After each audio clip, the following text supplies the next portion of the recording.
বাংলাদেশের এখন সুদর্শন পুরুষ হচ্ছে বাংলাদেশেরই একমাত্র অ্যাডাপ্টার খান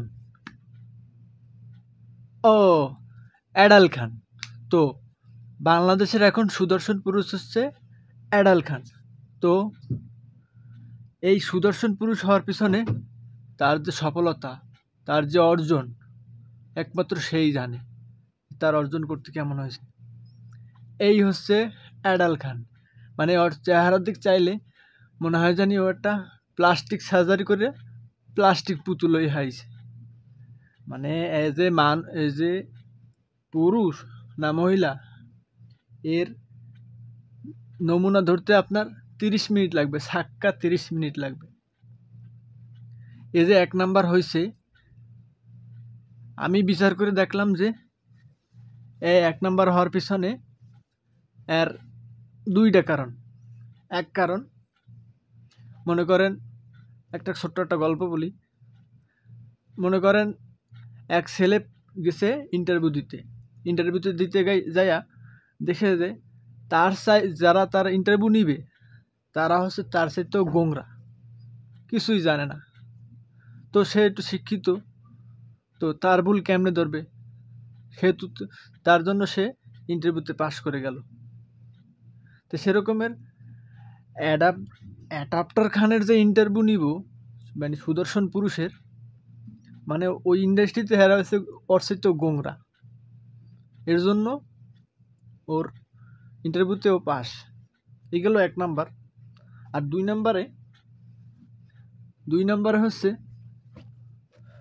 মানে যে স্কুলে মানে একটা ছেলে আসলো, মানে একটা ছেলে পরীক্ষা দিছে, ওর রোল হয়েছে 1।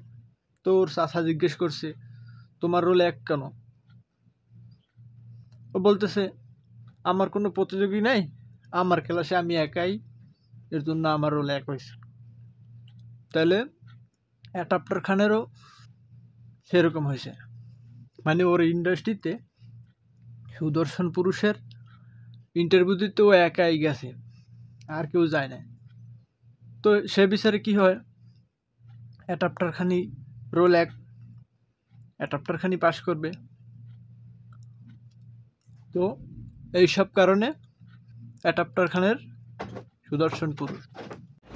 অ্যাডাপ্টার খানরে এতক্ষণ যে মোরা পিসার মাথায় গু দিয়া যে ঝাড়লাম, এখন যদি তারে জিজ্ঞেস করি যে সবাই তো আপনাকে নিয়ে সমালোচনা করছে, আপনার অনুভূতি কি, সে বলবে কি জানেন?